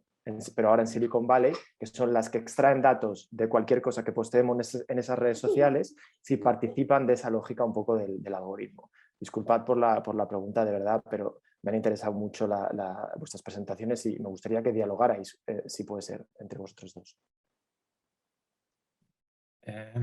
Yo lo que puedo decir es que, por ejemplo, el documental Estallido Social de Piensa Prensa, la segunda parte, bueno, las dos partes están disponibles en YouTube, pero tienen esa censura que tienes que confirmar a través de una cuenta de Gmail, me parece. Yo no utilizo Gmail porque la verdad soy muy... desconfío mucho. Pero tienen esa censura, así que si no posees una cuenta de Gmail se te complica acceder al documental, aunque esté disponible para todo el mundo, pero tiene esa censura. Y lo otro, lo que les puedo contar en Chile es que yo, antes de que empezaran todas estas protestas, utilizábamos mucho WhatsApp, pero también empezó a haber cierta desconfianza con WhatsApp porque hubo un cambio de políticas y al mismo tiempo no se sabía cómo se utilizaban los datos de los usuarios en Chile. Así que Telegram empezó a ser mucho más popular y creo que, no estoy seguro en esto, pero sé que Telegram ahora es muchísimo más popular en Chile y que cuando vas a protestar, generalmente la red social que utilizas para organizarte es Telegram, y creo que Signal también ahora está empezando a ser un poco más popular. Ahora, yo no soy experto en redes sociales, pero eso es como lo que les puedo contar así inmediato, lo que me vino inmediatamente a la mente con tu pregunta. Yo iba a comentar que de hecho este tema de las protestas es algo que han tenido problemas con los términos algunas empresas, ¿no? Creo que fue Instagram que cuando estaban no sé, con las protestas del Black Lives Matter, precisamente por cómo estaba el algoritmo, a veces tienen poder de hacer que ciertos hashtags te salgan o no te salgan. O sea, tú cuando ves el feed tanto de Twitter como de Instagram, este tipo de cosas, tú no ves todo lo que sigue, sino que hay ahí una manipulación que no nos queda eso, pues de todo claro de dónde vienen estas cosas, ¿no? Y claro, al final de los intereses de las empresas son los intereses de las empresas, que yo diría que es una crítica que yo tengo al documental de Social Dilemma. A pesar de que esta gente se supone que es como muy crítica con las empresas con las que estaban, como que intentan hacer este argumento de una posición ética, tampoco dan una solución clara, porque me parece... Y eso ya es una opinión bastante personal, pero me parece que tienen miedo de decir como el problema es el capitalismo. Y claro, si no pueden decir eso y no alcanzan a decirlo, siempre queda muy en el aire qué es lo que se supone que tienes que intentar hacer, ¿no? Que borrarte Facebook, dejar de usar WhatsApp, no lo sé, esto por un lado no soluciona de todo el problema y por otro lado pues tenemos esto, lo que comenta Juan José, lo que veíamos en esta entrevista que nos ponía en su presentación. La gente se organiza así, es que ya estamos acostumbrados a usar estas redes de unas formas que también a veces pueden ser positivas, ¿no? Y a veces buscarte hoy en día una forma alternativa de, pues bueno, pues puedo usar DuckDuckGo en vez de usar Google para buscar cosas, o puedo usar, como decía él, puedo usar Signal en vez de usar WhatsApp, pero claro, si en el trabajo tengo un grupo de WhatsApp, pues igual no me puedo quitar de WhatsApp. Y entonces, claro, es que tal vez el problema es que ya estamos como demasiado dentro y creo que eso, que a veces ese misticismo y esa... que decía un poco de cómo se representa el algoritmo en la cultura popular, también pasa realmente en los medios, digamos, no ficcionales, ¿no? Que no intentan acercar al público realmente a decirte, pues el algoritmo funciona así o así, o sea, esa opacidad Y ese misticismo es a propósito, porque no tienes por qué ver algo, cuanto más místico y desconocido y opaco sea algo, pues más miedo le tienes, ¿no? Esa es como un poco la idea del Estado y de estas salas de poder y del poder militar, y todo esto viene un poco de eso, ¿no? De cuanto más desprotegido estoy yo, o más desconocido siento que es todo, pues más miedo me da. Gracias a los dos. Vale, gracias Manuel y a ambos. ¿Más intervenciones, más preguntas? Iván, adelante. Sí, bueno, no quiero abusar y hacer monopolio, ¿no? Pero casi sería simplemente como un matiz más dentro de la pregunta que hacía Manuel ahora, ¿no? A mí me han gustado, me han interesado muchísimo las tres comunicaciones. Yo recuerdo que me puse a ver DEPS por una cierta fascinación estética, un poco como creo que ¿no? Es lo que consigue, y ese análisis pormenorizado que has hecho, Laura, yo creo que tiene que ver con esa... Crea algo, ¿no? Crea un mundo autónomo muy fascinante. Y pensaba ahora, en relación a este último aspecto que comentabais, ¿no? Tanto tú como Juan José, ¿qué pensáis justamente de lo que ha pasado durante la pandemia? Es decir, a mí me preocupa mucho lo que tú decías ahora, Laura, la absolutización del algoritmo, ¿no? ¿Qué es el algoritmo, ¿no? ¿Por qué después de comprobar que efectivamente las selecciones explícitas que se estaban haciendo en Facebook contribuyeron a auspiciar un genocidio, el de los rohinyas, ¿no? Pues se desprogramó eso? Un algoritmo no es otra cosa que una serie de programas donde hay variables que se pueden ajustar, ¿no? Quizá algunas de las compañías actuales destacan por eso. El éxito de TikTok, entre otras cosas, está en la inteligencia artificial que han desarrollado en ByteDance, que probablemente es una de las más avanzadas del mundo en cuanto a capacidad de cálculo de las opciones posibles entre aquellas que se realizan, ¿no? Y también estoy muy de acuerdo contigo en lo que decías, ¿no?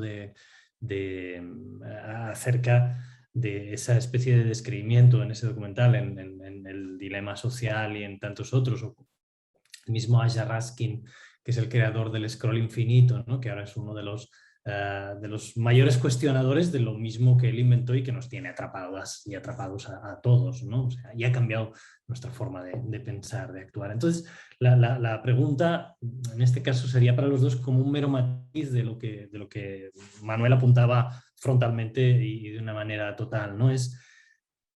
¿Qué opináis de lo que ha pasado en la pandemia? Porque esa divinidad de devs, esa multiplicidad de números que hemos visto en otros sitios, yo que sé, en San Junípero, en el capítulo de Black Mirror, ¿no? En el final, con los servidores, etcétera. Claro, durante la pandemia, cada vez que se daban datos de muertes y tal, lo único que veíamos eran paneles de gráficos, ¿no? Cosa que, y además con una confusión marcada, no era lo mismo si se daban los lunes, donde no había el cálculo del fin de semana, que no. Entonces, ese absoluto abstracto que hace que, de algún modo, no sea ya la imagen la que es opaca, sino los meros datos, ¿no? A mí eso me preocupa mucho. Es decir, en esas imágenes se representa, pero ¿qué opináis de lo que ha pasado durante la pandemia? Pero yo creo que ha habido una afectación, no sé si una variación, pero al menos sí un incremento, ¿no? Y cómo eso está en línea o no con cosas que habéis visto en representaciones como esas series o como las propias informaciones gubernamentales o de las redes sociales, en el caso de lo que comentaba Juan José.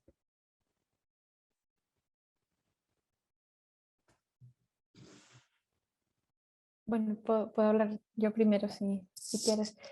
Bueno, yo creo que con los datos pasa un poco, con los números en general y con los datos y las estadísticas en particular pasa un poco como con lo del algoritmo, ¿no? Yo creo que la mente humana es muy mala para entender estadística. Entonces yo creo que es una cosa como el media literacy, es como la alfabetización mediática y una alfabetización de datos que creo que deberíamos mejorar. Tal vez es una cosa de educación. Que por cómo nos relacionamos hoy en día con los datos, pero al final pues el código y los algoritmos también son datos, no es una forma de entender los datos, es un lenguaje. Entonces tal vez es una cosa de educación, que deberíamos de educarnos y entender este tipo de cosas de una forma que tal vez lo que dices por la pandemia, tal vez como que se ha acelerado el consumo de este tipo de datos de esta forma y del uso de las redes y de pues Zoom. Y tal vez que nos ha adelantado por la derecha de mala manera todo esto, ¿no? Sin nosotros haber llegado pues, a entender y cómo... Creo que también puede ser un rol del periodismo, por otro lado, ¿no? A veces el periodismo también tiene... también funciona tal vez por intereses políticos, ¿no? También funciona de esta forma que crea también esta barrera de opacidad, de qué es lo que estás intentando transmitir realmente, ¿no? ¿Quieres que me entere o quieres que me quede con una ideología, con una idea subyacente de la ideología que me estás intentando transmitir, ¿no? De alguna forma? Que claro, todo esto visual y todo cómo usamos las redes sociales, pues claro, yo creo que sí que ha cambiado y ha tenido como un, no sé si aumento, pero como una dependencia exponencial un poco extraña durante toda esta época de la pandemia, ¿no? Zoom en particular, y me parecía muy interesante la referencia que se hizo en la primera mesa redonda a la película esta Host, que me parece también súper interesante, hablando un poco también de esta relación que tenemos con la mediación de la interfaz y la pantalla. Me parece muy interesante cómo estas películas desktop crean esta relación de afecto, que tú estás viendo la película como si vieses la pantalla de tu ordenador, y cómo eso también es...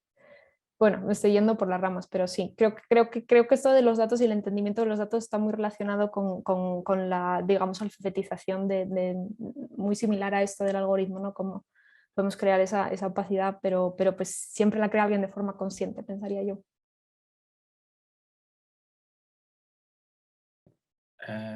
Yo lo que puedo agregar es que, bueno, en el caso de Chile, lo que se vive ahora, que se está redactando una nueva constitución que fue elegida de manera, pero apabullante, como ganó esa opción. Ahora el poder puso en marcha toda su maquinaria para intentar manchar ese proceso, a pesar de que la gente que le está redactando fue elegida democráticamente. Y siento que poco a poco ha ido funcionando, lamentablemente. Ahora, creo que todavía mantienen su mayoría, pero es una redacción de constitución que luego existe un plebiscito de salida, y yo creo que ahora están yendo por ese plebiscito de salida para triunfar en ese plebiscito, porque hay muchos intereses económicos involucrados. La mayoría el mayor interés en no cambiar la constitución chilena es un interés económico, sin ninguna duda. Y creo que a través de redes sociales eso se puede ver. O sea, si uno ve videos sobre el estallido social, si empieza a leer los comentarios, el uso de bots, que es muy evidente a veces, a mí me parece muy evidente, pero se usa tanto que empiezas como a dudar de lo que crees tan firmemente. Yo creo que eso es lo que está pasando en este tiempo de pandemia. Ahora, creo que también existió una especie de poner en el frente el medios, y antes, sobre todo la televisión, que tenía muchísimo poder en Chile, ahora está muy cuestionada. Entonces, creo que esa es la nueva batalla. Es una batalla entre creer lo que te dicen los medios, que antes eran medios que tenían mucha credibilidad y que ahora la perdieron, versus lo que tú vas y ves en la calle y lo que hablas en tu comunidad y lo que te das cuenta que pasa dentro de tu comunidad. Yo creo que esa es la nueva batalla, por lo menos en Chile, no sé cómo sea en otros lugares. Y en Francia, yo estoy súper sorprendido de los puntos en comunes que entre Chile y Francia. O sea, estoy súper sorprendido que se vive cosas muy similares. Muy bien. Edurne ha pedido la palabra. Tiene un poco más de relación con lo que comentaba Laura y en relación a los datos y el análisis de los datos y el papel de los medios, que justo durante la pandemia, aquí en España, supongo que conocéis el Twitter de un chico que se llama Miguel Ángel Reynoso, que es un chavalín, o sea, tiene 19 años y empezó a subir diariamente datos, estadísticas, gráficos sobre el COVID, hasta tal punto que la gente no solo se informaba a través de él, sino que los propios medios de comunicación empezaron a coger el contenido que él subía a su cuenta de Twitter y lo usaban en los medios de comunicación sin nombrarle. Se abre una cuenta de PayPal, o sea, la gente como que le da pues lo que le apetece porque al final hace un análisis de datos diario por comunidades, mundial. Entonces eso es como también curioso que el rol de las redes sociales a veces como que los medios desinforman de alguna manera y la gente pues va a la red social a informarse de una manera más clara, ¿no? Es curioso también.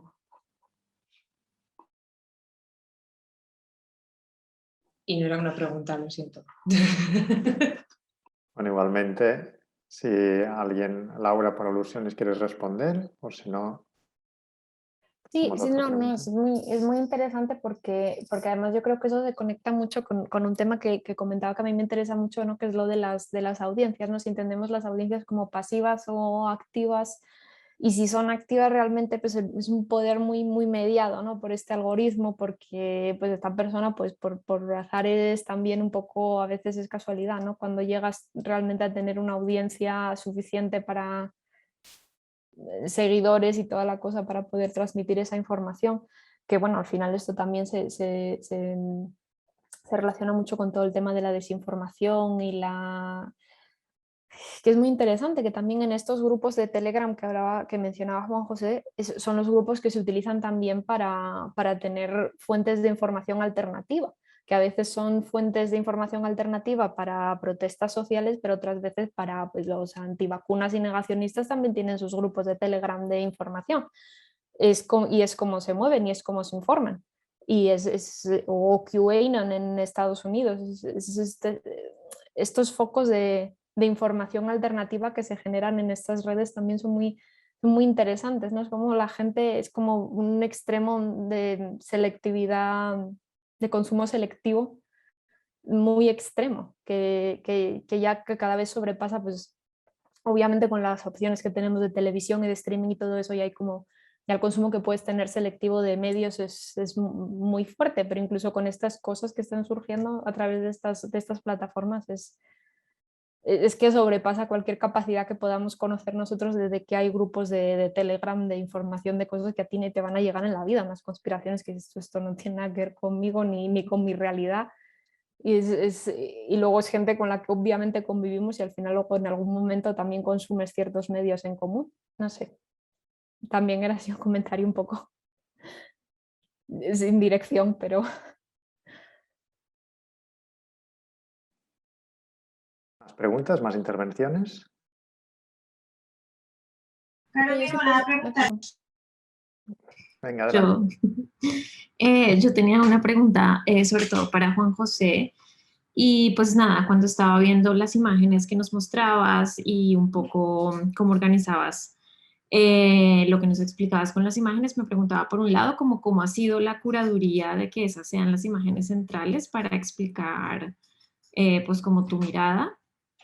Y por otro lado me preguntaba si también hacías paralelos como con otras protestas que se han dado en el Cono Sur, como muy similares, o bueno, no muy similares, evidentemente todo en contexto es particular, pero pues que no también han tenido como esta particularidad de ser sobre todo protestas. Bueno, pienso en Colombia, yo soy de Colombia, y ahora en Colombia, ¿no? Se dio como este super boom de las protestas, que además ahí, por ejemplo, las redes sociales jugaron un rol fundamental porque hubo... O sea, se demostró que hubo censura de ciertos posts, ¿no? Y que para que te dejaran el post tenía que ser una selfie chorra de tal, entonces la gente empezó a hacer selfies súper subversivas, ¿no? Y me pregunto si en Chile pasó lo mismo, ¿no? Si hay esta ¿cómo se dice? Censura de parte de las redes sociales y cómo dialoga, es decir, tú dices que tiene mucho diálogo con Francia, pero me pregunto si también dialogas con otras geografías del Cono Sur. principalmente yo utilicé olvidé decirlo, pero utilicé como mayor inspiración un documental francés que se llama Un pays qui se tient sage, de un director que se llama David Dufresne, porque lo vi y me pareció alucinante la discusión que tiene, porque es una discusión sobre el rol de la policía en las protestas sociales. Claro, descubrí también un video ensayo no recuerdo el nombre se llama Chloe algo, la niña que lo creó, y la otra persona se llama Kevin B. Lee, que crearon un video ensayo sobre una película que se llama La Commune, de Peter Watkins, que claro, ese fue uno de mis proyectos que tuve durante el COVID, durante la época de la cuarentena, que fue ver películas que tuvieran una duración que no fueran, muchas gracias, que no fueran de una duración comercial. Entonces La Commune dura 6 horas algo, y claro, yo no la había visto nunca por esa duración, tenía ese prejuicio. Vi este video ensayo, la vi y aluciné, absolutamente aluciné, no paré nunca de pensar en Chile, y yo acá en Rumania tengo uno de mis mejores amigos es colombiano, entonces nosotros siempre estamos en diálogo con las cosas que pasaban, porque tienen muchas similitudes también.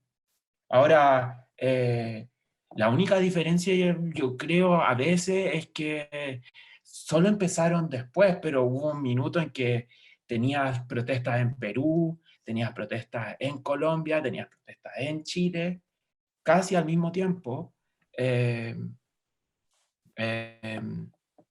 No sé, o sea, curatorialmente yo menciono ese documental porque me pareció, fue muy importante para mí, todavía lo sigue siendo, ahora se transformó en una referencia en mi trabajo de doctorado. Y lo otro, claro que hay puntos en común, sobre todo en Latinoamérica, o sea, son tan evidentes. Yo me acuerdo que, por ejemplo, por Camilo una vez me envió un link sobre cómo decían que en Colombia para frenar las protestas, estaban tratando de utilizar un método que era algo, no me acuerdo muy bien, pero era algo atómico, creado por un chileno, que se utilizó para controlar las protestas en Chile. Entonces yo me acuerdo que cuando leí eso, lamentablemente no me acuerdo, pero tenía la palabra atómico en el postulado, y era básicamente, a ver, deja acordarme un poco, era el rol de la policía, cómo tenía que actuar la policía para controlar esas protestas, porque en Chile lo que pasó fue que empezaron a actuar de manera muy, muy, muy violenta. O sea, nosotros estamos lamentablemente acostumbrados a una policía militarizada. O sea, entonces, para nosotros es normal que la policía actúe así. Claro, vas a otro lugar y te das cuenta de repente que oye, no, así no se reacciona en una democracia, ¿cachai? Pero fue muy evidente que para solucionar el problema, por lo menos de Chile, tiene que haber una reforma en la policía, pero una reforma muy profunda, muy, muy profunda. Y yo creo que también, por lo que yo he visto sobre Colombia, también tiene algo de relación con eso. La reacción de la policía, en vez de calmar las cosas, las hacen mucho peor.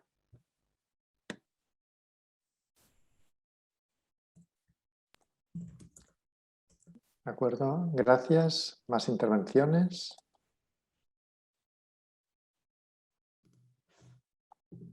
¿No? Yo tengo una pregunta para Laura que tiene que ver con la cuestión de la personalización, que claro, es muy complejo lo que produce personalizar el algoritmo, ¿no? Es decir, darle una forma humana, porque por un lado lo hace más próximo, si quieres, es decir, como le resta sacralidad, pero por el otro, si ese humano es un dios, le da sacralidad. Es decir, lo hace más cercano, lo hace más simpático si quieres, pero por el otro lo hace más temible.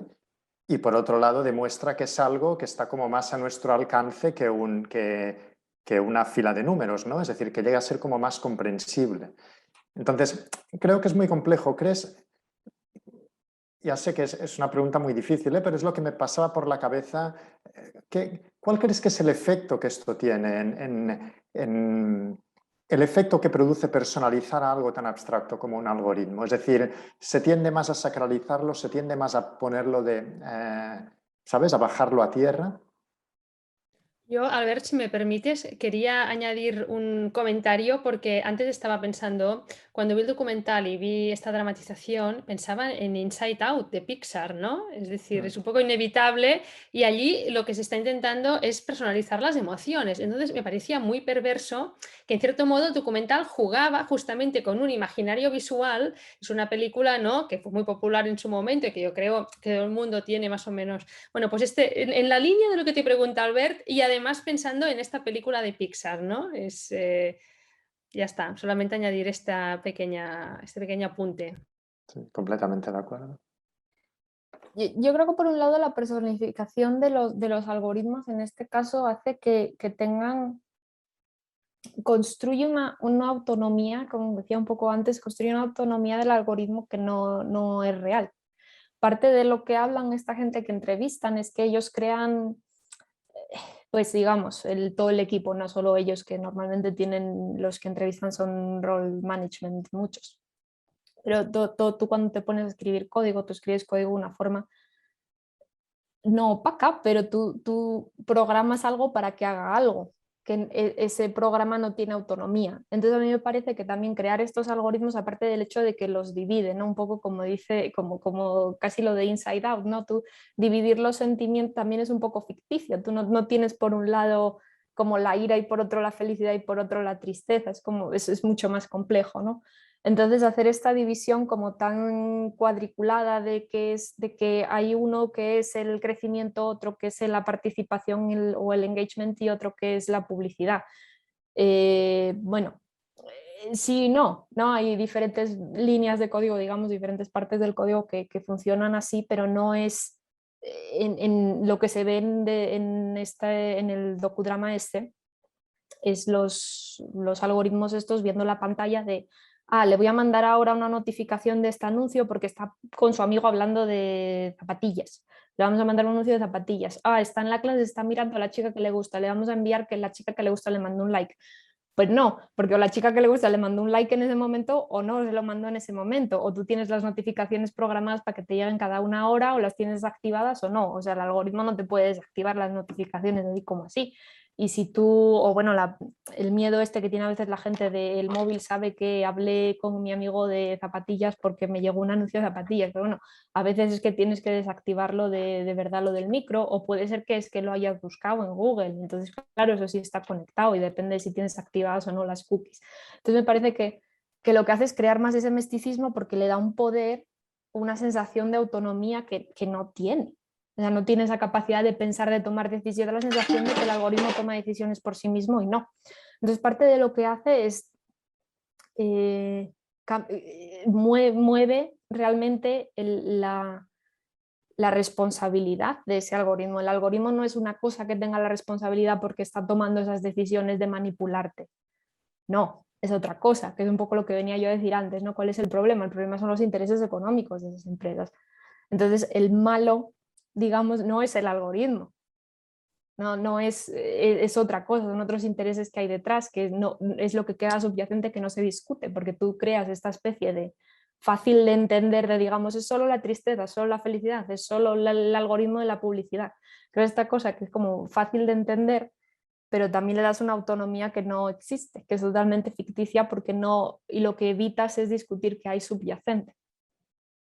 Creo yo, ¿no? Pues es que soy bastante crítica con este documental, me parece que le falta bastante profundidad. El libro en el que está un poco inspirado, ¿no?, que articula el libro de Shoshana Zuboff, también me parece que no, estoy de acuerdo con cosas que dice, pero me parece que sí que le falta una crítica más, digamos, al sistema real que sustenta todo eso, ¿no? Y me parece además que el tipo principal que entrevistan en en el documental, que es un tipo que ha hecho charlas para TED sobre este tema de la ética, no sé qué, me parece una persona que no es particularmente inteligente, me parece que hace una crítica en últimas bastante superficial. De acuerdo, pues muy bien, Laura. La discusión es muy interesante y podríamos estar hablando mucho tiempo de todas las comunicaciones, pero lamentablemente tenemos que cerrar. Bueno, lamentablemente no, porque el motivo para cerrar es un gran motivo, que es la conferencia de clausura de Stephen Eisenman en conversación con Luis Vives Ferrandiz. A la que os animo pues, a sumaros todos los que estáis aquí. Muchas gracias a todas las personas que habéis presentado y a todas las que habéis intervenido con preguntas. Ha sido un placer para Gloria y para mí pues, coordinar esta mesa y nada, deseamos que el Congreso termine pues, digamos tan bien como ha ido hasta este punto.